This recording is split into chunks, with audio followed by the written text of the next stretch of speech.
अरिहंत सिद्ध सूरी उपाध्याय साधु सर्व अर्थ के प्रकाशी मांगलिक उपकारी हैं। तिन्ह को स्वरूप जान रागते भई जो भक्ति काय को नवाए स्तुति को चारी है। धन्य धन्य ते नहीं ते काज सब आज भये कर जोर बार बार वंदना हमारी है।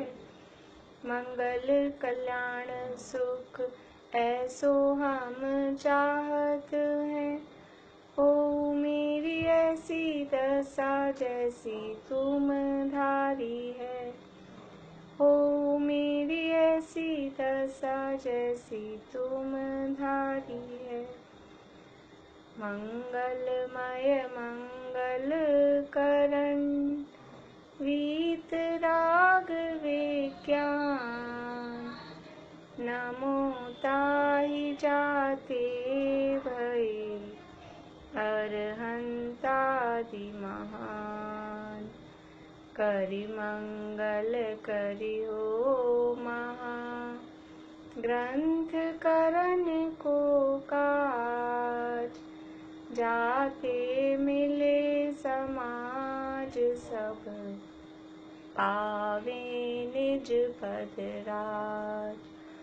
मिथ्या भाव अभाव ते जो प्रगटे निज भाव सो जयवंत रहो सदा यही मोक्ष उपाय यही मोक्ष उपाय।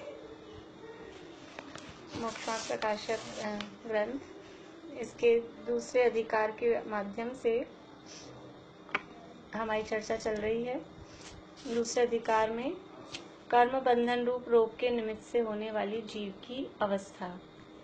कर्म बंधन के समय जीव की किस तरह की अवस्था होती है, तो ज्ञानावरण दर्शनावरण कर्म के उदय में किस तरह की परिस्थितियां बनती है, वो है पराधीन।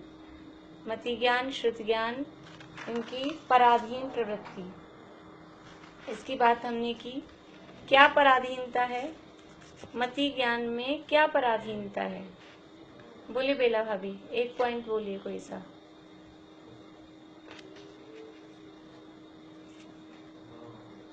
हमें कुछ भी बाहरी जैसे चश्मा आंखें इन सब की आवश्यकता होती है। हाँ, बाहरी साधनों की आवश्यकता पड़ती है। ठीक, बढ़िया। हाँ, और क्या पराधीनता है मति ज्ञान की? बोलिए, ममता भाभी बोलेंगे।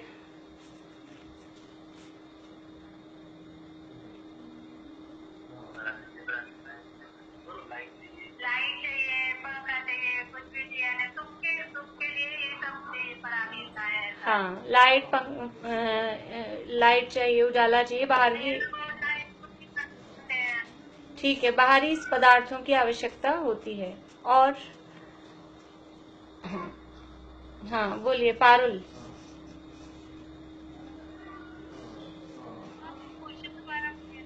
मति ज्ञान में क्या पराधीनता है? तो 2 पॉइंट्स बता दिए भाई, चश्मा चाहिए, लाइट वगैरह चाहिए, ये हो गया। अब और क्या पराधीनता है मति ज्ञान में?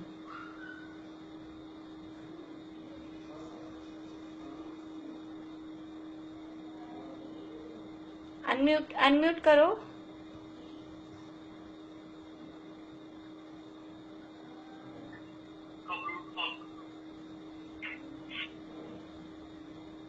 चलिए, नहीं बता पा रहे।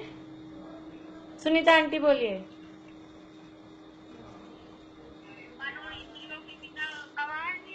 हाँ, इंद्रियों और मन के बिना, इंद्रियों और मन की सहायता के बिना ये मति ज्ञान काम नहीं करता। सबसे पहला पॉइंट क्या है कि मति ज्ञान की सबसे बड़ी पराधीनता क्या है कि इंद्रियों और मन की सहायता से जानता है। और ये इंद्रियों और मन ये 2 टाइप के, एक भाव रूप और एक द्रव्य रूप।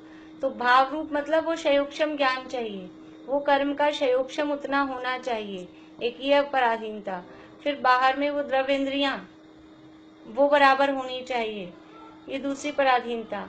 फिर उसके साथ साथ और एसेसरीज और जो उपकरण हैं, चश्मा वगैरह वो चाहिए, लाइट प्रकाश, अभी और जो भी साधन है, जितने भी और साधन है अभी आजकल समझ लीजिए ज्ञान का साधन है, तो मोबाइल चाहिए कि टीवी चाहिए कि रेडियो चाहिए, न्यूज़पेपर चाहिए, बाहरी जो सूचनाएं मिलती है, तो ये बहुत सारे और साधन इस मति ज्ञान में चाहिए पड़ते हैं। ये मति ज्ञान की पराधीनता है।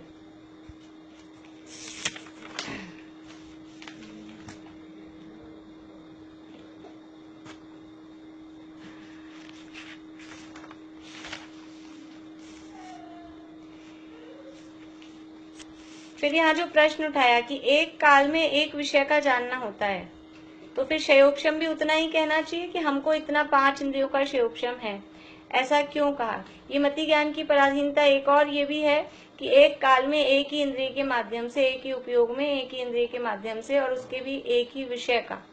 जिस समय हम रसना इंद्रिय के माध्यम से जान रहे हैं, उस समय हम चक्षु इंद्रिय के माध्यम से नहीं जान रहे होते हैं। और रसना इंद्रिय में भी जब खट्टा जान रहे हैं तब मीठा नहीं समझ आता है, जब नमक जान रहे हैं तब मिर्च समझ नहीं आती। ऐसी ये पराधीनता है। तो फिर हमारा क्षयोक्षम उतना ही कहना चाहिए। फिर क्षयोक्षम 5 इंद्रिय का क्षयोक्षम है, ऐसा क्यों कहा? बोलिए, मोनिका भाभी बोलेंगे।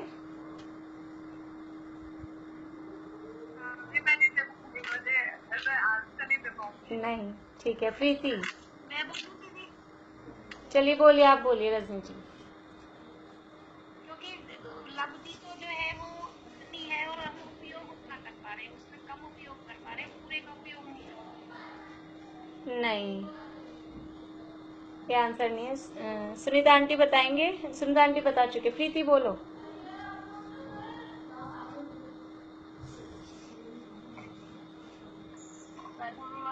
ज्ञानावरण वगैरह जो कर्म है उनका उदय, मतलब स्वभाव तो केवल ज्ञान रूप है, लेकिन वो कर्मों से ढका हुआ है। नहीं, प्रश्न ये है कि आपने ये कहा एक समय में एक ही उपयोग होगा, एक समय में एक ही इंद्रिय के विषय का जानना होगा। तो हमें हर समय ऐसा कहना चाहिए ना कि अभी हम आंख से देख रहे हैं तो हमें चक्षु संबंधी क्षयोक्षम है, फिर जब हम कान से सुनेंगे तब कर्ण संबंधी क्षयोक्षम कहो। एक साथ 5 इंद्रियों का क्षयोक्षम क्यों कहते हो? ये जो क्षयोक्षम कहा, जो भाव इंद्रिय कही, लब्धि कही, वो तो एक साथ 5 इंद्रियों की कही। तो ऐसा क्यों कहते हो कि एक साथ 5 इंद्रियों का क्षयोक्षम है? जिस समय जिसका जानना जिसके माध्यम से हो रहा है उस समय उसका क्षयोक्षम कहो। प्रश्न ये है, कौन जवाब दे सकता है? तेज होता है, हमारे को समझ में नहीं आता है, मतलब उनका जो उनका अभी, क्योंकि उस समय योग उसी का है, मतलब हम एक साथ बहुत सारी चीजों को नहीं जान सकते हैं, एक समय में एक ही चीज को जान पाएंगे। ये तो बात कह दी। हमारा उपयोग इतना सही है क्योंकि हमारा ज्ञान पराधीन है इंद्रियों के। नहीं, आंसर नहीं आ रहा है बराबर। इसमें जो उदाहरण दिया था, अब मैं आपको हिंट देती हूँ, वो जो एक पुरुष को शक्ति तो बहुत गांवों में जाने की है, वो जो उदाहरण दिया था उसके आधार पे देखिए। सामर्थ्य तो उसमें 5 इंद्रियों की है, लेकिन वो उसको एक इंद्रिय का ही। हाँ, तो वो सामर्थ्य क्यों है? देखिए, वो पर्याय की शक्ति अभी 5 इंद्रियों संबंधी है, 5 इंद्रियों के जानने संबंधी। देखिए, प्रश्न क्या था अपना? प्रश्न ये था कि जब एक समय में एक ही उपयोग काम करता है तो आप क्षयोक्षम इतना क्यों कहते हो? आप ऐसे क्यों कहते हो कि मनुष्य को 5 इंद्रियों का क्षयोक्षम है, पंच इंद्रिय है, ऐसा क्यों कहते हो? पंच इंद्रिय मतलब इतना उसके 5 इंद्रियों के माध्यम से वो जान सकता है। वो कह रहे हैं कि जिस समय जिसके माध्यम से जानता है उस समय ही उसका क्षयोक्षम कहो।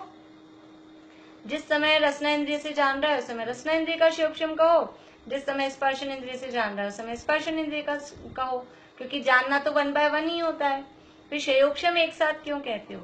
तो उत्तर में क्या कहा कि ये जो शक्ति है पूरी क्षयोक्षम की, ये जो 5 का कहा क्षयोक्षम, ये शक्ति अपेक्षा से क्षयोक्षम कहा है। और शक्ति भी त्रैकालिक नहीं, वर्तमान शक्ति। एक त्रैकालिक शक्ति है द्रव्य स्वभाव की अपेक्षा। उस शक्ति से तो त्रिकालवर्ती सर्व द्रव्य गुण पर्यायों का जानना होता है।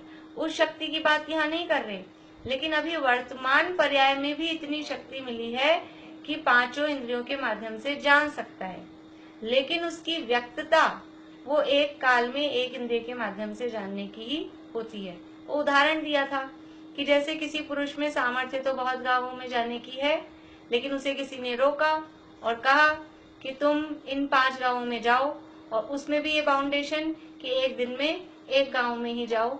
तो उसकी शक्ति जो त्रैकालिक शक्ति है वो तो बहुत गांवों में जाने की है, लेकिन वर्तमान में उसको कितनी पावर दी है कि बस 5 गांवों में जा सकते हो। और उस पावर में भी बाउंडेशन क्या है कि एक काल में, एक समय में, एक दिन में एक गांव में ही जाना है। ऐसे ही हमें वर्तमान पर्याय में कितनी शक्ति है? वर्तमान पर्याय में हमें पांचों इंद्रियों से जानने की शक्ति है।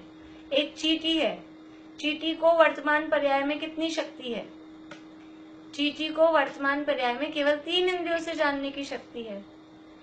यदि ऐसे जितनी अभी जिसके माध्यम से जानना हो रहा है उतना ही क्षयोक्षम कहें तो ये एक इंद्रिय जीव है, ये पंचेंद्रिय जीव है, ये 4 इंद्रिय जीव है, ऐसा कैसे कहना संभव होगा जब हम स्पर्शन से जान रहे होंगे? यानी हर समय एक इंद्रिय ही रहेगा जीव, क्योंकि वो एक ही इंद्रिय के माध्यम से जानेगा, तो सारे ही जीव एक इंद्रिय हो जाएंगे, क्योंकि जितना क्षयोक्षम होता है उसी हिसाब से उस जीव को उतने इंद्रिय वाला कहा जाता है।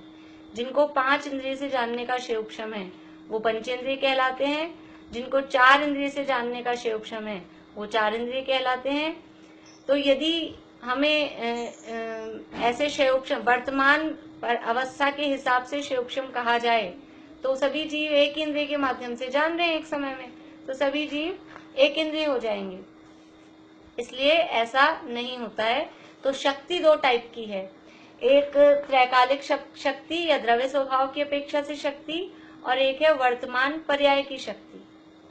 तो ये जो क्षयोक्षम अभी हमें मिला है ये वर्तमान पर्याय की शक्ति है, ये शक्ति रूप क्षयोक्षम है, और उसमें से क्या यूज कर रहे हैं वो उसका जो व्यक्तता हो रही है वो उसका उपयोग है, वो एक समय में एक का ही होता है। अभी हमारे पास जैसे समझ लीजिए बहुत सारे हमारे पास साड़ियां हैं, 100, 200, 500 जिसके पास जितनी भी हों, इतनी सारी साड़ियां हैं। तो ये जो पूरी साड़ियां हमको 100 साड़ियां मिली, ये वर्तमान की हमारी समझ लीजिए लब्धि रूप, जैसे अभी क्षयोक्षम कहा ना वैसी है।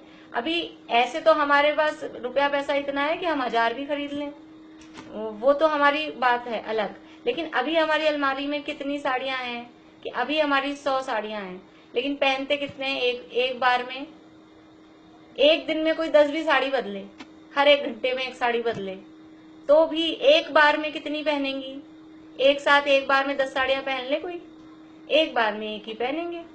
ऐसे ही जो अभी हमको 5 इंद्रियों से जानने की हमको शक्ति है, ये वर्तमान हमारी अलमारी में अभी उतना है, बाद की बात नहीं है, अभी हमारे पास इतना है, लेकिन एक समय में उसमें से एक इंद्रिय के माध्यम से जानना होता है। चलिए, अपनी बात चल रही थी दर्शन मोह की बात पूरी हुई थी। चारित्र मोह रूप जीव की अवस्था पेज नंबर 38 पे मोहनीय कर्म के संबंध में दर्शन मोह से जो जीव की अवस्था होती है, दर्शन मोह रूप जीव की क्या क्या अवस्था होती है कि शरीर में अपनापन करता है, कर्म के उदय से होने वाले जो औपाधिक भाव हैं उनको अपना मानता है, और शरीर के जो स्वरूप है गोरा काला मोटा पतला, इस स्वरूप को अपना स्वरूप मानता है। यानी भेद विज्ञान नहीं है, स्वद्रव्य में परद्रव्य में भेद विज्ञान नहीं है, स्वभाव में विभाव में भेद विज्ञान नहीं है। और इतना ही नहीं, जो धन कुटुंब आदि जो साफ साफ पराये दूसरे दिखते हैं, तो वो तो मैं तो नहीं हूँ, लेकिन वो मेरे हैं, ऐसा उनको अपना मानता है। ये तो समझ लीजिए प्रैक्टिकल दिखाई देता है। और इसके अलावा जो धर्म के आधार हैं, देव शास्त्र और गुरु, ये धर्म के आधार हैं, उन देवादिक को मिथ्या मानता है, उनका स्वरूप उल्टा मानता है, कुदेवादिक को सच्चा देव मानता है। और 7 तत्वों के संबंध में विपरीत मान्यता, 7 तत्वों का स्वरूप यथार्थ नहीं जानता है, तो इस तरह से ये दर्शन मोह के उदय में हमारी अवस्था इस तरह की होती है। अब है चारित्र मोह। चारित्र मोह का अर्थ कल हमने देखा था, चारित्र मोह का मतलब है कषाय, और कषाय अर्थात राग द्वेष का दूसरा नाम ही कषाय है। तो इन कषायों के उदय में कैसी अवस्था बन रही है, किस तरह से हमारी परिणति होती है, वो यहाँ बता रहे हैं। जब चारित्र मोह के उदय से इस जीव को कषाय भाव होता है, तब यह देखते जानते हुए भी पर पदार्थों में इष्ट अनिष्टपना मानकर क्रोध आदि करता है। ये चारित्र मोह के उदय, चारित्र मोह का उदय आता है तो उसका उदय में क्या होता है कि कषाय भाव होते हैं, और कषाय मुख्य रूप से चार कही, क्रोध, मान, माया और लोभ। तो इस तरह का परिणाम आता है, और उसमें क्या होता है, ये क्रोध, मान, माया और लोभ ये क्यों उत्पन्न होते हैं, अभी लास्ट में तीसरे अध्याय में कहेंगे। ये कषाय क्यों उत्पन्न होती है और मिटे कैसे, बालबोध में दिया है। ये बालबोध भाग 2 में जो कषाय वाला पाठ है, उसमें यहाँ मोक्ष और प्रकाशक से दिया, तीसरे अधिकार से, ये कषाय क्यों उत्पन्न होती है और मिटे कैसे। तो क्यों उत्पन्न होती है कि मिथ्यात्व के कारण जब पर पदार्थ इष्ट और अनिष्ट भाषित होते हैं, चारों कषाय जितनी भी कषाय हैं, ये इसका मूल कारण क्या है कि एक तो है मिथ्यात्व, और उस मिथ्यात्व के कारण पदार्थों में इष्ट यानी ये अच्छा है, और दूसरा अनिष्ट कि ये बुरा है। पर पदार्थों में, बाहरी पदार्थों में इष्ट और अनिष्ट की कल्पना ये कषायों की उत्पत्ति का कारण है।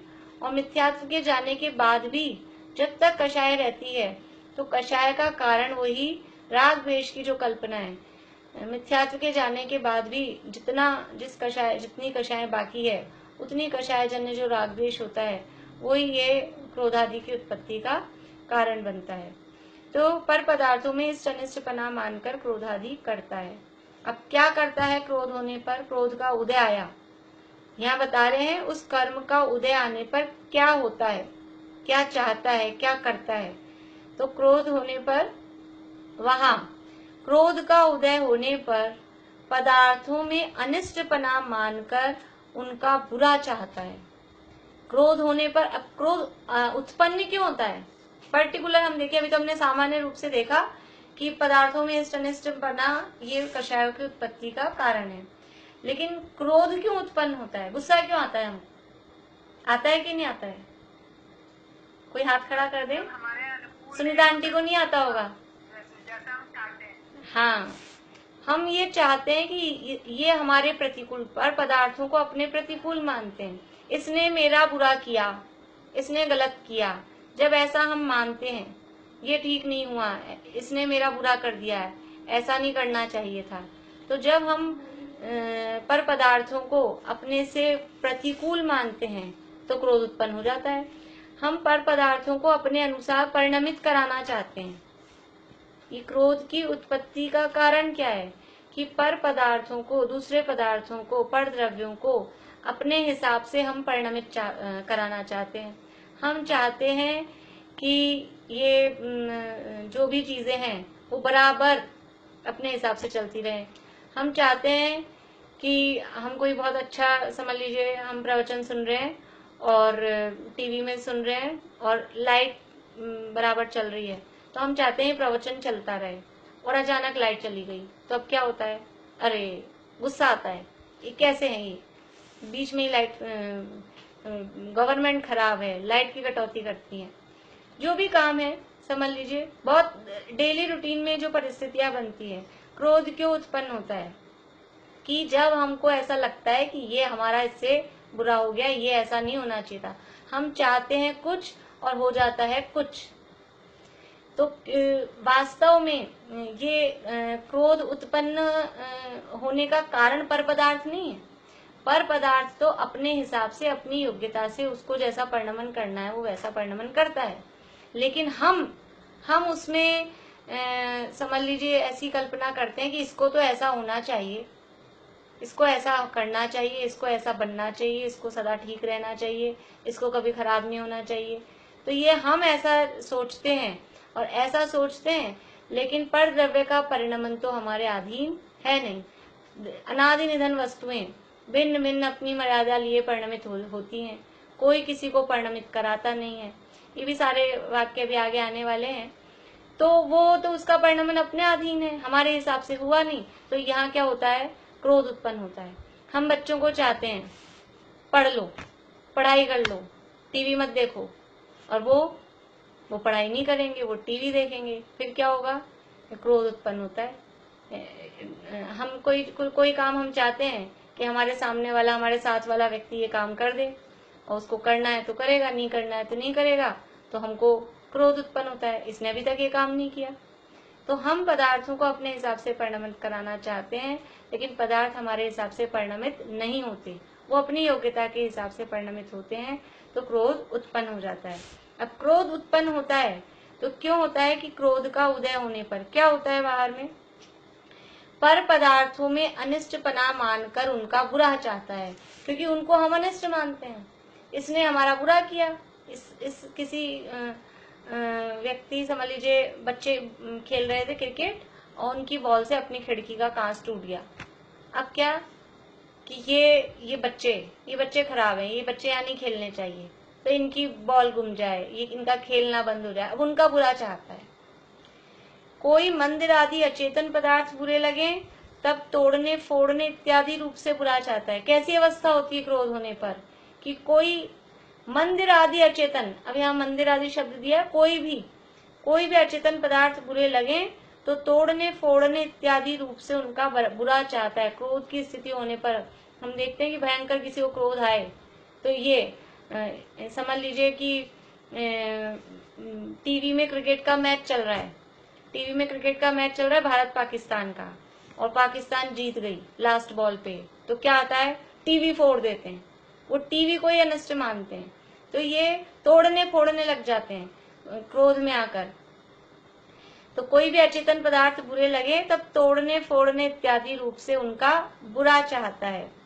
तथा शत्रु आदि सचेतन पदार्थ बुरे लगे तब उन्हें वध बंधन आदि से या मारने से दुख उत्पन्न करके उनका बुरा चाहता है। ये तो अचेतन पदार्थ हैं। किसी अचेतन पदार्थ यानी कोई भी वस्तु है, उससे समझ लीजिए अपना बुरा हुआ, किसी चीज से अपने लग गई, यानी जिनके क्रोध की तीव्रता होती है, मान लीजिए चल रहे थे, चलते चलते टेबल से टकरा गए और टेबल से उनके लग गई, तो ऐसा गुस्सा आएगा कि खुद के घर की टेबल खुद ही तोड़ देंगे कि टेबल से मेरे लग गई, इसको तोड़ो। तो ऐसा ये अचेतन पदार्थों पर क्रोध करके इस तरह का उनको बिगाड़ते हैं।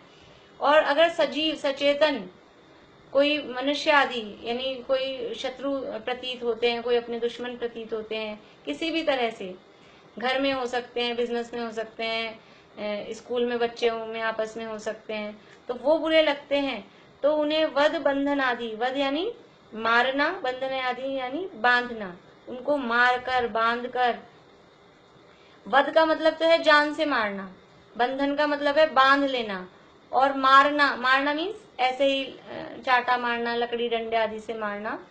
तो ये वध बंधन आदि से या मारने से दुख उत्पन्न करके उनका बुरा चाहता है।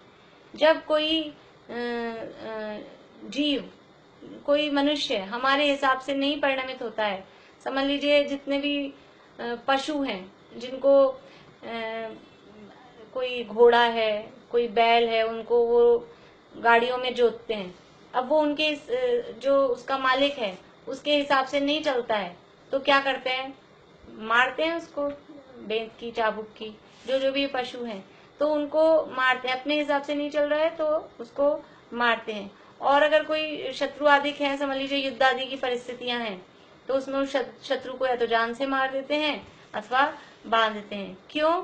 क्योंकि ये क्रोध का उदय होने पर ये इसने मेरा बुरा किया है, ये मेरा शत्रु है, ऐसा मानकर उसके साथ इस तरह का व्यवहार करते हैं। तथा आप स्वयं अथवा अन्य सचेतन अचेतन पदार्थ किसी प्रकार परिणमित हुए अपने को वह परिणमन बुरा लगा, तब अन्यथा परिणमित करा के उस परिणमन का बुरा चाहता है।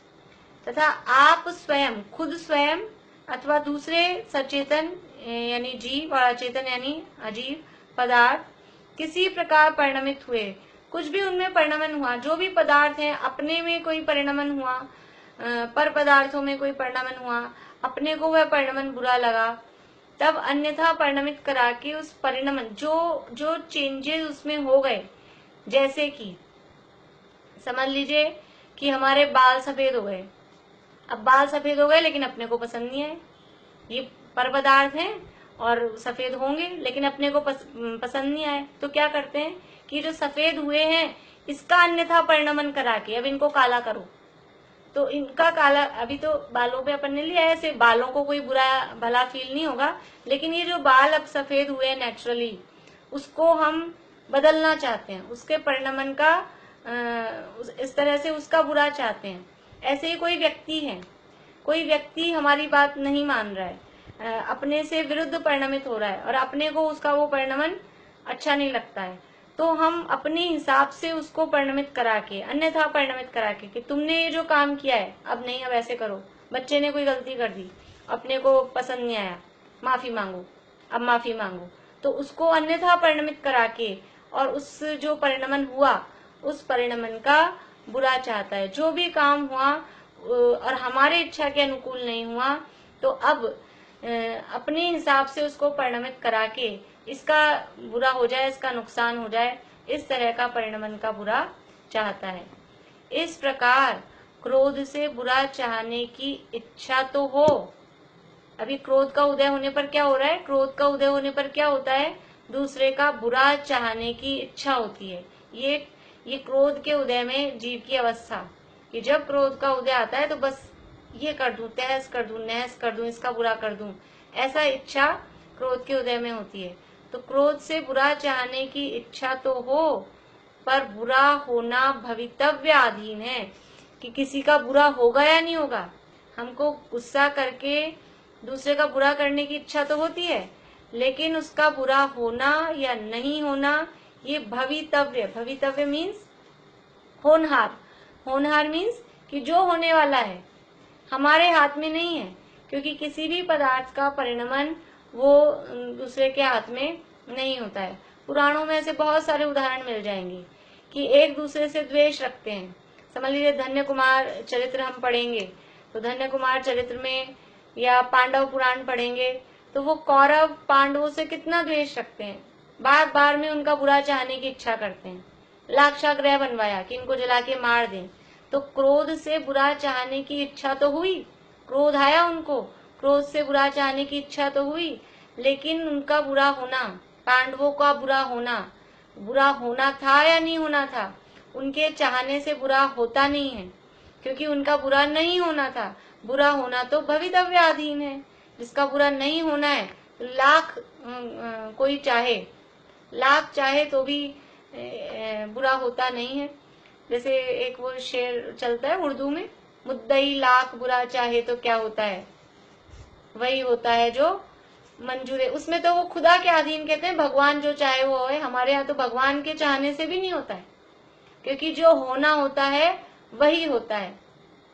कोई किसी का कितना भी भला करना चाहे तो भी भला उसका होना होगा तो होगा, और बुरा करना चाहे तो भी बुरा उसकी योग्यता जैसी होगी, उसकी योग्यता के हिसाब से उसका बुरा होता है। एक कहानी आती है, सुनी भी होगी थोड़ी बहुत आप लोगों की, कि एक अंधा था और एक कुबड़ा था। दो भिखारी थे और दोनों समझ लीजिए मित्र से थे। भिखारी थे तो वो अंधे को दिखता नहीं था और वो कुबड़ा चल नहीं पाता था, तो दोनों ने समझ लो पार्टनरशिप कर ली। अंधा उस कुबड़े को अपने कंधे पे बिठाकर, और वो दोनों भीख मांगते थे, और उन्होंने काफी पैसा इकट्ठा कर लिया ऐसे भीख मांग के। तो वो जो अंधे को तो दिखता नहीं था कितना रुपया पैसा हो गया है, कुबड़े को दिखता था, तो उसके मन में खोट आ गई। उसने सोचा कि इसको मार दिया जाए तो सारा पैसा जो इकट्ठा हुआ है ये सब अपना हो जाएगा। तो वो बाजार से जहर खरीद लाया, और जहर खरीद के और एक खीर बनाई, और खीर में वो जहर डाल दिया, और अंधे को बोल के गया कि इस खीर को हिलाना और ये बन जाएगी, और तुम तो खा लेना, मैं कोई काम से जा रहा हूँ और थोड़ा लेट आऊंगा, तुम तो खा लेना आराम से, मैंने आज अपनी खुशी में खीर बनाई है तो तुम इसको खा लेना। तो वो अंधा उसको हिला रहा था खीर को, तो खीर को हिलाते हिलाते उसमें से वो जहर डाला था ना, तो जहरीली जो धुआं निकल रही थी वो धुआं उसकी आंखों में गई, तो उससे उसकी आंखों की रोशनी लौट आई, यानी वो आंखों में जो भी कुछ हुआ होगा उस जहरीली हवा से उसकी आंखें ठीक हो गई, उसको दिखाई देने लगा। तो उसको डाउट हुआ, उसने देखा ऐसा कैसे हुआ, कुछ ना कुछ चक्कर है। तो उसने वो खीर पहले ट्राई करी, किसी को समझ लीजिए किसी पशु के आगे डाली और वो उसने खाई और वो मर गया। तो उसको समझ में आ गया कि अरे ये मुझे मारना चाहता था। तो वो तो क्या चाहता था, कुबड़ा क्या चाहता था, उसको मारना, वो अंधे को मारना चाहता था। और हुआ क्या कि वो तो मरा भी नहीं और उसकी आंखें ठीक हो गई। अब वो गया कि मैं इस कुबड़े को आज छोड़ूंगा नहीं, वो सीधा डंडा लेके गया कि आज मैं इसकी धुनाई करूंगा जोर से और जान से मार दूंगा। तो वो कुबड़ा बैठा था पेड़ के पीछे छुप के उल्टा मुंह करके, और पीछे से आया और डंडे लेके जोर से मारा और लात मारी उसकी पीठ पे। तो वो तो उसको मारना चाहता था, चोट पहुंचाना चाहता था, और लात मारी और उसकी वो कुबड़ है वो ठीक हो गई। तो अब क्रोध से बुरा चाहने की इच्छा तो हो, लेकिन बुरा होना वो भवितव्य अधीन है। होनहार क्या थी, होनहार ये थी कि इसकी भी आंखें ठीक हो जाए और इसकी भी कुबड़ ठीक हो जाए, होनहार तो ये थी। और चाहने वाला बुरा चाहता रहा, लेकिन बुरा चाहने से बुरा होता नहीं है। इसलिए दादा एक कहावत सुनाते हैं एमपी की, कौवों के कोसने से ढोर नहीं मरते। यानी कौवे को क्या चाहिए कि मांस खाने को चाहिए, वो खूब कोसे कि ये पशु मर जाए, ये पशु मर जाए तो मैं इसका मांस खा लूं। लेकिन कौवों के कोसने से ऐसे कोई ढोर यानी पशु मरते नहीं है। तो वो कोसने में कोई कमी थोड़ी ना रखता है, उसको तो चाहिए ही यही। इसलिए ये कोई बुरा चाहे, कितना ही बुरा चाहे, लेकिन जिसका बुरा होना होता है तो वो भले ही सामने वाला निमित्त बन जाए, लेकिन जिसका बुरा नहीं होना है तो किसी के चाहने से वो बुरा नहीं होता है। बहुत सारी कहानियां धन्य कुमार चरित्र में तो पूरा मतलब बार बार में इस तरह के प्रसंग दिखाई देंगे, पाप के उदय के, पुण्य के उदय के। और जो अपनी मृगसेन मछुआरे की कहानी है, वो है ना मछली, 5 बार जो मछली को वापस छोड़ता है मछली वाली, उस कहानी में भी वो कितना उसको मारने की सोचता है, लेकिन नहीं मरना होता और उसका अच्छा होता जाता है। तो इसलिए क्रोध से बुरा चाहने की इच्छा तो हो, लेकिन बुरा होना भवितव्य आधीन है। ये क्रोध कषाय, क्रोध नामक जो कर्म है, क्रोध नामक जो चारित्र मोहनीय कर्म है, पौद्गलिक जो कर्म है, जब उसका उदय होता है तो कैसी परिणति जीव की होती है, या कहें जब जीव की परिणति ऐसी होती है तो सामने इस क्रोध नामक कर्म का उदय होता है। और इस क्रोध नामक कर्म के उदय से उसके उदय के समय जीव दूसरों का बुरा करना चाहता है, बुरा करने की इच्छा जीव को होती है। देखिए आगे, तथा मान का उदय होने पर, अब दूसरी कक्षाएं कौन सी है, मान। तो मान का उदय होने पर पदार्थ में अनिष्टपना मानकर उसे नीचा करना चाहता है। अभी मान कषाय उत्पन्न होने पर क्या चाहते हैं, ये जो धर्म के 10 लक्षण वाले दादा के जो निबंध हैं उसमें बहुत अच्छे से पूरी मतलब परिस्थिति को बताया कि क्रोध होने पर क्या होता है और मान होने पर क्या चाहता है। मान होने पर जीव क्या चाहता है कि बस मैं रहूं, मैं ऊंचा दिखूं और बस सब मेरे नीचे रहें। तो ये मान का उदय होने पर पदार्थ में अनिष्टपना मानकर उसे नीचा करना चाहता है, अन्य सभी को और जो भी पदार्थ हैं उसको अपने से नीचा, कि सब मेरे से हल्के दिखें, सब मेरे से नीचे रहें, ऐसा ये मान का उदय होने पर चाहता है। मान क्यों उत्पन्न होता है, मान क्यों उत्पन्न होता है, दुनिया की सारी वस्तुएं मेरी हैं और मैं इनका स्वामी, यानी मेरे से अच्छी वस्तु किसी के पास नहीं है, ऐसी जब विचारधारा रहती है तो मान उत्पन्न होता है। और उस मान के कारण, मान का उदय होने पर वो पदार्थों को, पदार्थ मीन्स चाहे सचेतन हो चाहे अचेतन हो, तो ज्यादा समझ लीजिए चेतन पदार्थों के संबंध में उनमें अनिष्टपना मानकर और अपने उनको नीचा दिखाना चाहता है और खुद ऊंचा बना रहना चाहता है, स्वयं ऊंचा होना आता है। मल धूल आदि अचेतन पदार्थों में घृणा तथा निरादर आदि से उनकी हीनता, अपनी उच्चता चाहता है।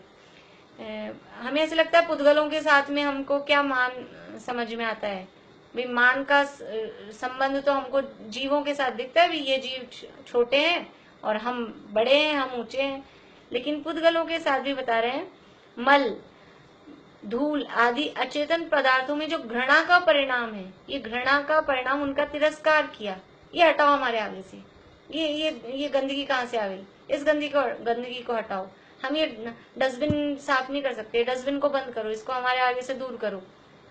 जो भी इस तरह की चीजें हैं, तो मल, धूल आदि अचेतन पदार्थों में घृणा तथा निरादर आदि से उनकी हीनता, उन पदार्थों की हीनता और अपनी उच्चता चाहता है। तो ये तो पुद्गलों के संबंध में, अचेतन पदार्थ के संबंध में ये मान चाहता है। तथा पुरुष आदि सचेतन पदार्थों को झुकाना, पुरुष आदि यानी जो मनुष्य हैं, मनुष्य आदि जो तिरंज भी इसमें शामिल हो सकते हैं, सचेतन पदार्थों को झुकाना, अपने अधीन करना इत्यादि रूप से उनकी हीनता, अपनी उच्चता चाहता है। मतलब दुनिया के सब व्यक्ति ये क्या चाहते हैं कि सब हमारी आज्ञा में चले, अपना राज चले। अब जिसका जितना क्राइटेरिया है, समझ लीजिए हमारा क्राइटेरिया अपने घर तक है, तो घर में हमारा राज चले। कोई ऑफिस वगैरह में जाते हो, काम धंधा हो, तो ऑफिस में हमारा राज चले। कोई देश के कोई मंत्री पद पे हो तो वो समझते हैं देश पे हमारा राज चले। सबको नीचा और अपने को ऊंचा, बस मेरा वर्चस्व रहे, सब मुझे माने, सब मुझे पूछें, मैं ही मैं रहूं। छोटे से छोटा बच्चा भी होता है ना, वो अपनी यानी मान कषाय का, छोटे बच्चे को भी अपना वो रहता है। छोटा मीन्स इतना छोटा, समझ लीजिए 3-4 महीने का।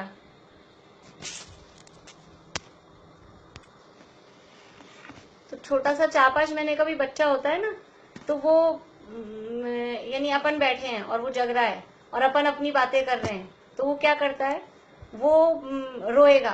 क्यों रोएगा? कि मुझसे बात करो, मुझसे बोलो, मुझसे बात करो। वो भी उसको अपनी इम्पोर्टेंस दिखानी कि मैं हूँ, पहले मेरी सुनो, मेरी बोलो, मुझसे बातें करो। बातें करते रहेंगे तब तक चुप है, और अपन अपनी बातों में लग जाओगे, ये चलो अपने आप, तो रोने लग जाएगा। ये अपनी उच्चता चाहते हैं, ये मान कषाय, क्योंकि स्वाभाविक संस्कारों से चली आती हैं। हर व्यक्ति अपनी उच्चता चाहता है और दूसरों को अपने से नीचा दिखाना चाहता है। थोड़ी सी भी कोई बात हो जाए, यानी माता पिता के साथ भी, तो वो बच्चे अपनी बात कि हाँ आपकी गलती है, हमने तो ऐसा कहा था, आपने ऐसा कहा था, हमने ऐसे कह दिया, अब ये आपकी गलती है, माता पिता की गलती दिखाएंगे। यानी वो मान कषाय है, वो मान कषाय दूसरों को नीचा दिखाना चाहता है और स्वयं उच्च बने रहना चाहता है। तो पुरुष आदि सचेतन पदार्थों को झुकाना, अपने अधीन करना इत्यादि रूप से उनकी हीनता, अपनी उच्चता चाहता है।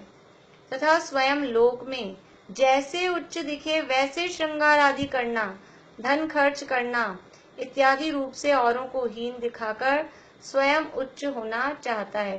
कि खुद कैसे ऊंचा दिखे लोक में, दुनिया में, तो उसके लिए पैसा खर्च करेगा।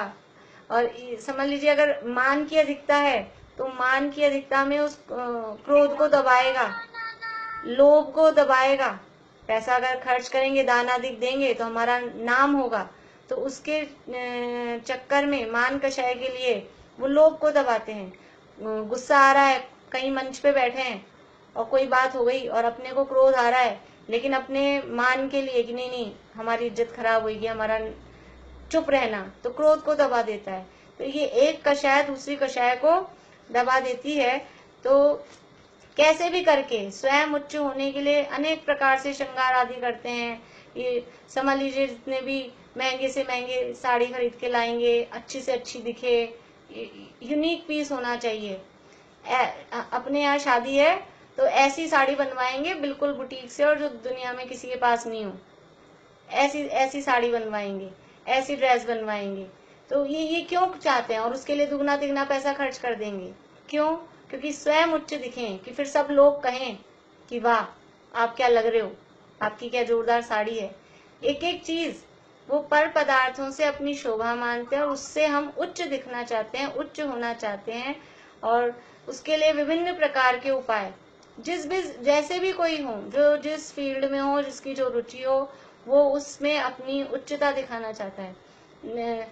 अभी इसके संबंध में भी वो एक कहानी आती है कि वो एक महिला ने सोने के कड़े बनवाए और सोने के कड़े बनाए और अड़ोस पड़ोस वाली महिलाओं को पता भी नहीं चला और पूछा भी नहीं किसी ने, तारीफ भी नहीं की। जब पता ही नहीं चला, देखा ही नहीं, तो तारीफ कहाँ से करे। तो उसको लगा कि मैं तो इतना पैसा खर्च करके सोने के कड़े बनवाए और किसी को पता ही नहीं चल रहा। तो क्या किया, अपने घर में आग लगा दी और अपने घर में आग लगा दी और फिर चिल्लाई, बचाओ बचाओ, आग लग गई। तो वो चिल्लाई ना ऊंचा हाथ कर करके, तो सबको कड़े दिख गए। तो फिर पड़ोसियों ने पूछ लिया, अरे ये कड़े कब बनवाए? तो क्या बोलती है कि तुम पहले ही पूछ लेती तो मैं अपने घर में आग क्यों लगाती। तो वो अपने कड़े दिखाने के लिए, यानी अपना मान चाहती है। मतलब ये तो बहुत स्थूल उदाहरण है इस तरह से कि कैसे भी करके हमारा नाम हो, हमारा लोक में यश हो और अपनी उच्चता रहे, ऐसा वो औरों को हीन दिखाकर स्वयं उच्च होना चाहते हैं तथा अन्य कोई अपने से उच्च कार्य करे उसे किसी उपाय से नीचा दिखाता है। किसी ने अच्छा काम कर दिया तो फिर हम भी इससे अच्छा कर सकते हैं, ये हमने किया है। स्वयं उससे उच्च कार्य करके उसको नीचा दिखाता है और स्वयं नीचा कार्य करे उसे उच्च दिखाता है। किसी ने अच्छा काम किया तो भी अरे अरे इसमें क्या है, ये तो मान लीजिए कोई ड्राइंग का कंपटीशन है और किसी ने बनाया अच्छा ड्राइंग, तो खुद को पसंद नहीं आया, दूसरे ने अच्छा बनाया है तो उसकी यानी उसकी पूछ ज्यादा हो गई, अपनी पूछ कम हो गई। तो क्या करेंगे, नहीं नहीं इसमें क्या है, ये तो उसने किसी और से बनवाया है कि आजकल कंप्यूटराइज हो जाता है, ये तो ऐसा है वैसा है। स्वयं ऊंचा होना चाहता है, दूसरे को नीचा दिखाना चाहता है। और खुद ने घटिया भी काम किया हो तो उसकी बड़ाई गाएंगे, देखो मैंने कितना अच्छा बनाया है, ऐसे बनाया है वैसे बनाया है। तो स्वयं नीचा कार्य करे उसे उच्च दिखाता है और कोई उच्च कार्य करे उसे नीचा दिखाता है। इस प्रकार मान से अपनी मेहनतता की इच्छा तो हो। अब ये मान कषाय करके स्वयं को ऊंचा दिखाना तो चाहता है, मेहनतता यानी अपना बड़प्पन, अपने को मेहनतता की इच्छा तो हो, परंतु मेहनतता होना भवितव्य अधीन है। हम कितना ही चाहें कि हमारा नाम हो, मान हो, सम्मान हो, लेकिन वास्तव में वो मान की इच्छा से, जो मान चाहते हैं, मान की इच्छा से अपयश नाम की कर्म प्रकृति बनती है। मान कषाय की हमें इच्छा है ना, हमारा मान हो, तो जितना हम अपना मान की नाम की इच्छा चाहते हैं, इच्छा करते हैं, उससे अपयश प्रकृति बनती है। तो वो मान से अपन अपना बड़प्पन तो चाह रहे हैं, लेकिन वो कर्म कौन सा बांध रखा है आपने, यशस कीर्ति होगा तो आपका ऊंचापना दिखेगा, और आप बांध रहे हो अयशस कीर्ति और वही उदय में आएगा। तो इसलिए वो मान नाम होना या नहीं होना वो भवितव्य अधीन है। तो ये कषायों के उदय में, क्रोध और मान के उदय में जो हमारी अवस्था होती है उसको यहाँ बताया है। तो अब ये अवस्था हमारी होती है या नहीं होती है, यहाँ बता क्या रहे हैं, ये कर्म बंधन रूप रोग की सिद्धि कर रहे हैं और उसमें अपनी हालत बता रहे हैं कि ऐसा ऐसा होता है कि नहीं होता है हमको। पहले दर्शन मोह मति ज्ञान की बताई, ज्ञानावरण दर्शनावरण की बताई, फिर दर्शन मोह के उदय में शरीर को अपना मानना, मोह राग द्वेष भावों को अपना मानना, घर कुटुंब आदि को ये मेरे ऐसा मानना, ये होता है कि नहीं होता है। अब ये क्रोध का उदय होने पर इस तरह की इच्छा, दूसरे को बुरा चाहने की इच्छा होती है या नहीं होती है। मान का उदय होने पर स्वयं ऊंचा रहूं और दूसरे मेरे से नीचे रहें, सब हल्के रहें, ये इच्छा होती है कि नहीं होती है। क्या ये इच्छा तो हमारे होती है। इसका मतलब है कि हमको ये चारित्र मोहनीय नाम का कर्म ये बंधा हुआ है, ये कर्म का उदय आता है। ऐसा यहाँ हमने अभी दो कषायों के संबंध में बात की है। माया और लोभ आगे और कषायों के संबंध में कल तक चर्चा करेंगे। अभी किसी को कुछ पूछना नहीं है, चलिए जिनवाणी स्तुति बोलते हैं।